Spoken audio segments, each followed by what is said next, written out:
Escola do Parlamento da Câmara Municipal de São Paulo promoveu um ciclo de debates para discutir um assunto que está em pauta no Congresso Nacional, a reforma política. O especialista em direito eleitoral Alexandre Rolo deu uma das aulas e o tema foi Sistema Eleitoral. Acompanhe agora, nesta edição do Política na Sala, um resumo com os principais trechos. Quando fui convidado a tratar desse tema, eu já me apressei em querer começar a minha fala dizendo a todos o seguinte: não há sistema eleitoral 100% bom. Não há sistema eleitoral 100% perfeito.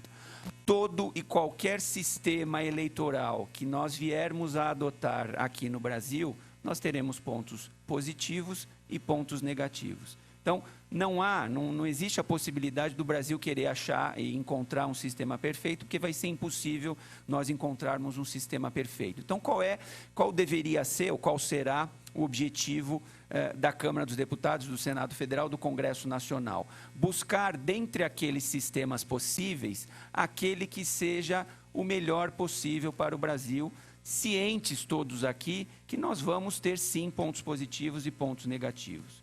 Então, eu quero começar tratando dessa questão dos pontos positivos e negativos. Atualmente, no Brasil, nós temos dois sistemas eleitorais: o sistema majoritário e o sistema proporcional. Pelo sistema majoritário, nós elegemos presidente e vice, governador e vice, prefeito e vice, e os senadores da República são eleitos pelo sistema majoritário.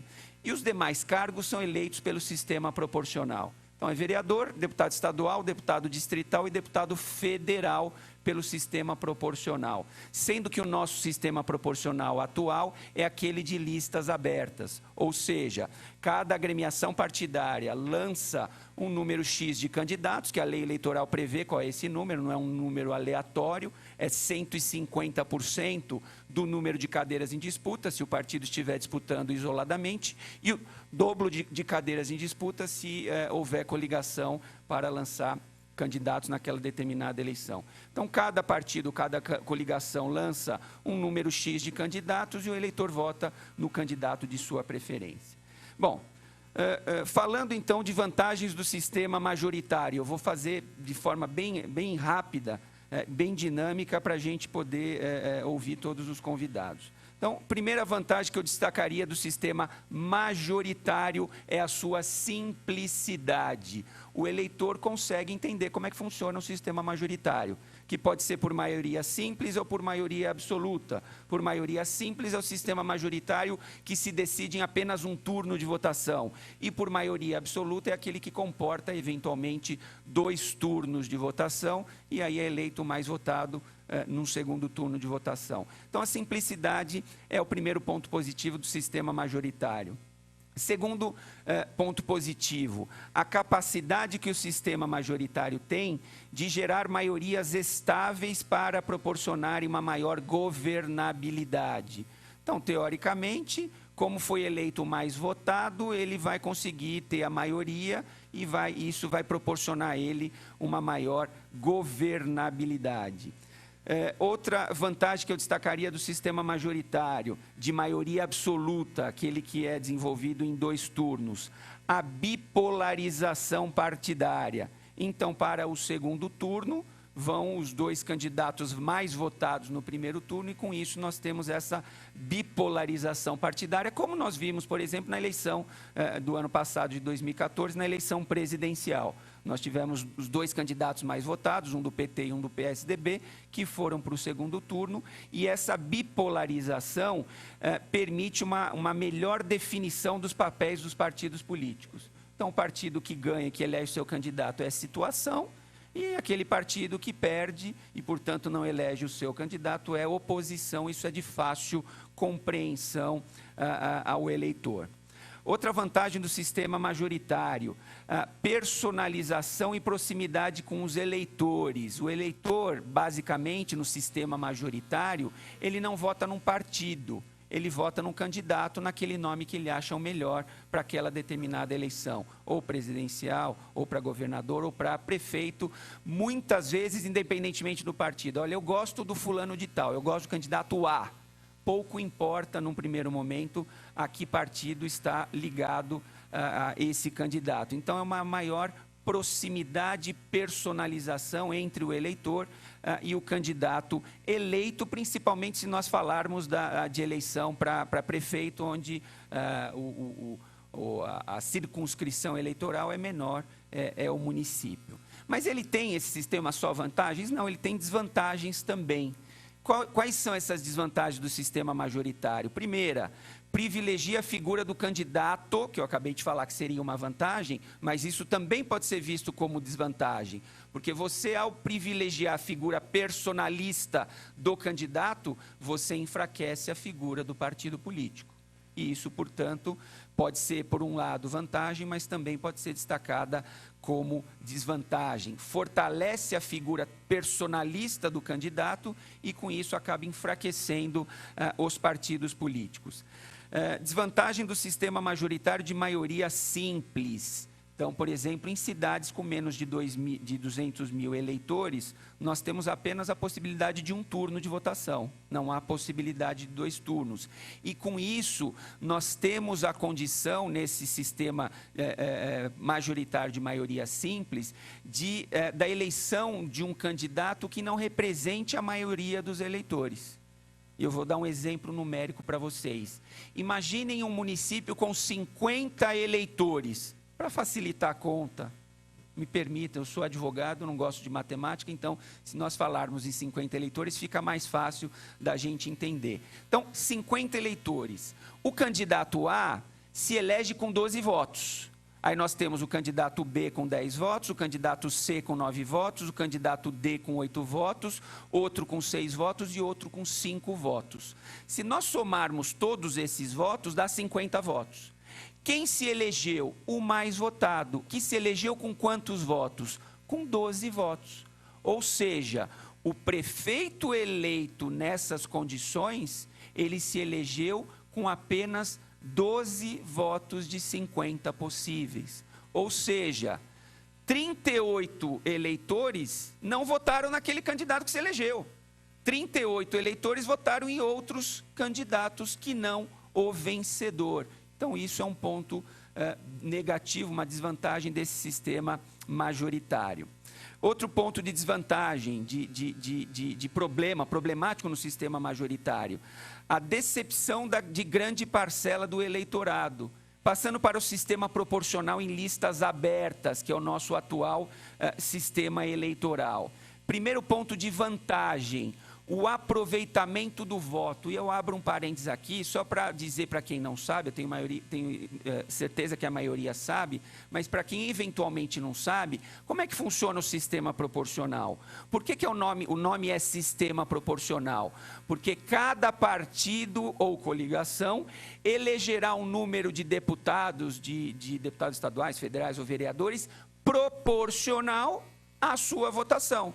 Portanto, se o partido A faz 40% dos votos, elege 40% das cadeiras. Se o B faz 30% dos votos, elege 30% das cadeiras e assim sucessivamente. Ponto de vantagem desse sistema proporcional em listas abertas: o aproveitamento do voto. Qualquer partido que obtenha o chamado quociente eleitoral vai ter o voto dado naquele partido, vai ser aproveitado de alguma forma. Ou para o candidato puxador de voto, e essa é uma desvantagem que a gente já vai tratar, ou para eleger uma outra pessoa. Quer dizer, o eleitor vota no A e acaba elegendo o B, mas isso, num primeiro ponto, é uma vantagem desse sistema por conta do aproveitamento do voto. Esse voto acaba sendo aproveitado e ele não é, entre aspas, jogado no lixo, ele não é desperdiçado.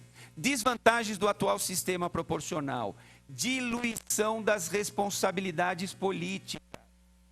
A nossa Câmara Federal hoje, atualmente, de 32 partidos atuais, 28 tem algum deputado federal eleito lá na Câmara Federal. Isso dilui as responsabilidades políticas e dificulta a governabilidade. Então, esse é um ponto de desvantagem do atual sistema proporcional. Outra desvantagem: representação geográfica fraca. Então, se nós falarmos novamente dos deputados federais, por exemplo, nós podemos ter, dos 70 deputados federais, nós podemos ter uma região geográfica do Estado não representada.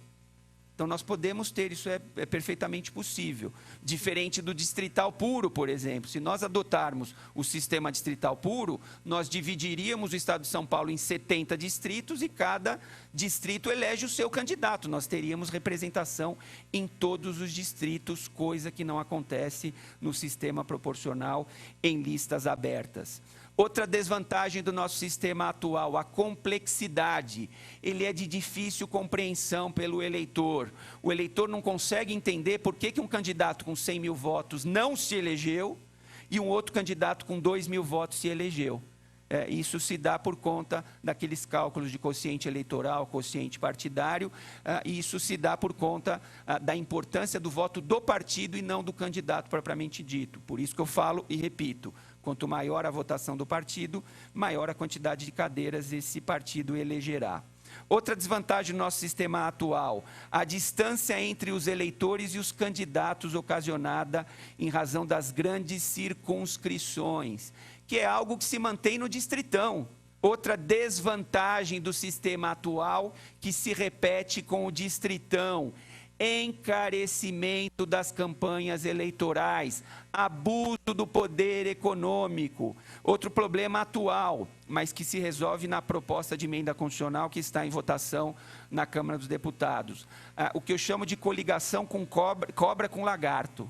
Hoje em dia, a cobra se coliga com lagarto, que se coliga com hipopótamo, é uma coisa totalmente inexplicável. E se a gente fosse explicar, a gente iria explicar da pior forma possível. Que os partidos hoje em dia se coligam por conta do tempo no horário eleitoral gratuito e não por conta de ideologia. Termino a minha fala falando então do distritão. Falei do sistema proporcional, do sistema majoritário, que são os atualmente vigentes, para terminar com o distritão. O distritão foi adotado pelo relatório do deputado Marcelo Castro, contra a vontade dele, inclusive, porque ele diz que ele é a favor do sistema distrital misto, mas contra a vontade dele, ele acabou adotando o distritão, porque foi o consenso que foi encontrado lá na Comissão Especial de Reforma Política. Então, quais são as vantagens e desvantagens do distritão? Ponto negativo, o distritão acaba com as minorias. Então, partidos que hoje têm representação parlamentar não terão, ou muito provavelmente, não conseguirão ter representação parlamentar com o distritão. Estarão eleitos os mais votados e ponto final. Então, a tendência de se acabar com as minorias é muito grande no distritão. Outro ponto, enfraquece os partidos políticos. Então, o distritão favorecerá, sem dúvida nenhuma, candidaturas de celebridades, apresentadores de TV, candidatos ligados a alguma igreja. Nada contra, por favor, as igrejas, ok? Mas é uma realidade, vai favorecer esse tipo de candidatura daqueles popstar. Ou seja, hoje os partidos correm atrás dos puxadores de votos. Amanhã, com o distritão, eles não vão correr mais atrás do puxador, eles vão correr atrás da celebridade. Eles têm que ter, por exemplo, 55 celebridades. Se um partido só conseguir juntar como candidato 55 celebridades, ele está arriscado, esse partido, a eleger todos os vereadores do município de São Paulo. É só ele escolher bem 55 celebridades que ele elege os 55 vereadores aqui, por exemplo, do município de São Paulo. Termina aqui o Política na Sala, programa especial da Câmara Municipal e da Escola do Parlamento sobre reforma política, que trouxe os principais trechos das palestras promovidas no ciclo de debates. Obrigado pela companhia. TV Câmara São Paulo, informação para a cidadania.